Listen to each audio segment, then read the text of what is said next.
حضور اقدس صلی اللہ علیہ وسلم اور صحابہ کرام رضی اللہ عنہم نے دین کے پھیلانے میں جس قدر تکلیفیں اور مشقتیں برداشت کی ہیں، ان کا برداشت کرنا تو درکنار اس کا ارادہ کرنا بھی ہم جیسے نالائقوں سے دشوار ہے۔ تاریخ کی کتابیں ان واقعات سے بھری ہوئی ہیں، مگر ان پر عمل کرنا تو علیحدہ راہ، ہم ان کے معلوم کرنے کی بھی تکلیف نہیں کرتے۔ اب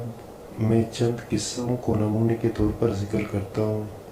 ان میں سب سے پہلے خود حضور اکرم صلی اللہ علیہ وسلم کے ایک قصہ سے ابتدا کرتا ہوں کہ حضور صلی اللہ علیہ وسلم کا ذکر برکت کا ذریعہ ہے۔ نبوت مل جانے کے بعد 9 برس تک نبی اکرم صلی اللہ علیہ وسلم مکہ مکرمہ میں تبلیغ فرماتے رہے اور قوم کی ہدایت اور اصلاح کی کوشش فرماتے رہے، لیکن تھوڑی سی جماعت کی سیوا جو مسلمان ہو گئی تھی اور تھوڑے سے ایسے لوگوں کے علاوہ جو باوجود مسلمان نہ ہونے کے آپ کی مدد کرتے تھے۔ اکثر کفار مکہ آپ صلی اللہ علیہ وسلم کو اور آپ کے صحابہ رضی اللہ کو ہر طرح کی تکلیفیں پہنچاتے تھے، مذاق اڑاتے تھے اور جو ہو سکتا تھا اس سے درگزر نہ کرتے تھے۔ حضور صلی اللہ علیہ وسلم کے چچا ابو طالب بھی انہی نیک دل لوگوں میں تھے جو باوجود مسلمان نہ ہونے کے حضور صلی اللہ علیہ وسلم کی ہر قسم کی مدد فرماتے تھے۔ 10ویں سال میں جب ابو طالب کا بھی انتقال ہو گیا تو کافروں کو اور بھی ہر طرح کل مہار اسلام سے روکنے اور مسلمانوں کو تکلیف پہنچانے کا موقع ملا۔ حضور اقدس صلی اللہ علیہ وسلم اس خیال سے طائف تشریف لے گئے کہ وہاں قبیلہ ثقیف کی بڑی جماعت ہے، اگر وہ قبیلہ مسلمان ہو جائے تو مسلمانوں کو ان تکلیفوں سے نجات ملے اور دین کے پھیلنے کی بنیاد بڑھ جائے۔ وہاں پہنچ کر قبیلہ کے 3 سرداروں سے جو بڑے درجے کے سمجھے جاتے تھے گفتگو فرمائی اور اللہ کے دین کی طرف بلایا اور اللہ کے رسول کی یعنی اپنی مدد کی طرف متوجہ کیا۔ مگر ان لوگوں نے بجائے اس کے کہ دین کی بات کو قبول کرتے یا کم سے کم عرب کی مشہور مہمان نوازی کے لحاظ سے ایک نووارد مہمان کی خاطر مدارت کرتے، صاف جواب دے دیا اور نہایت بے رخی اور بد اخلاقی سے پیش آئے۔ ان لوگوں نے یہ بھی گوارا نہ کیا کہ آپ صلی اللہ علیہ وسلم یہاں قیام فرما لیں۔ جن لوگوں کو سردار سمجھ کر بات کی تھی کہ وہ شریف ہوں گے اور مہذب گفتگو کریں گے، ان میں سے ایک شخص بولا کہ ہو آپ ہی کو اللہ نے نبی بنا کر بھیجا ہے۔ دوسرا بولا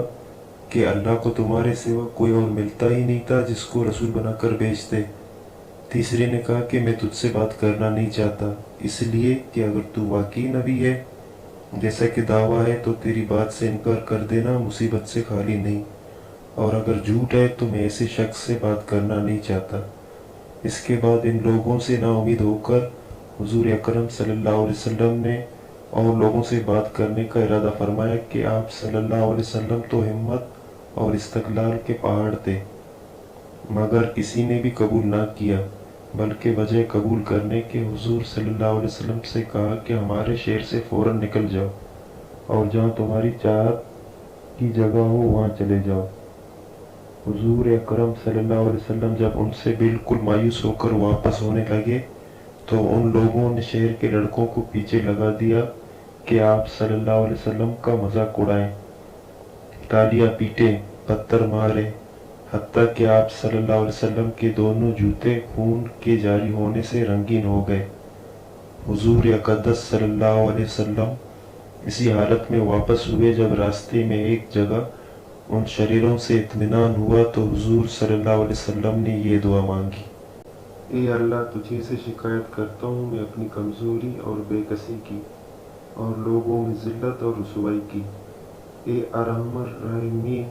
تو ہی ضعفاء کا رب ہے اور تو ہی میرا پروردگار ہے۔ تو مجھے کس کے حوالے کرتا ہے؟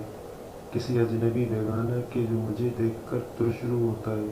اور منہ چڑھاتا ہے، یا کسی دشمن کے جس کو تو نے مجھ پر قابو دے دیا؟ اے اللہ، اگر تو مجھ سے ناراض نہیں ہے تو مجھے کسی کی بھی پرواہ نہیں ہے۔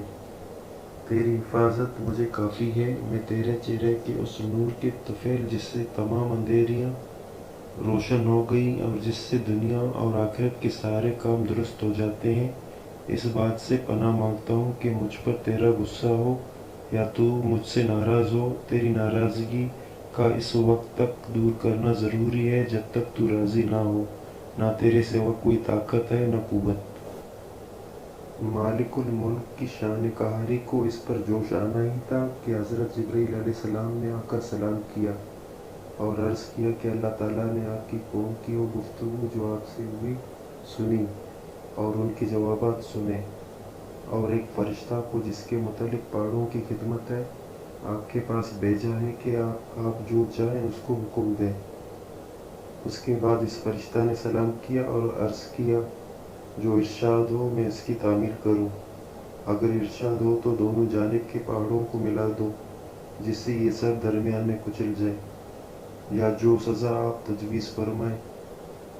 حضور صلی اللہ علیہ وسلم کی رحیم و کریم ذات نے جواب دیا کہ میں اللہ سے اس کی امید رکھتا ہوں کہ اگر یہ مسلمان نہیں ہوئے تو ان کی اولاد میں سے ایسے لوگ پیدا ہوں جو اللہ کی پرستش کریں اور اس کی عبادت کریں۔ یہ ہے اخلاق اس کریم ذات کے جس کے ہم لوگ نام لیوا ہیں کہ ہم ذرا سی تکلیف سے کسی کی معمولی سی گالی دے دینے سے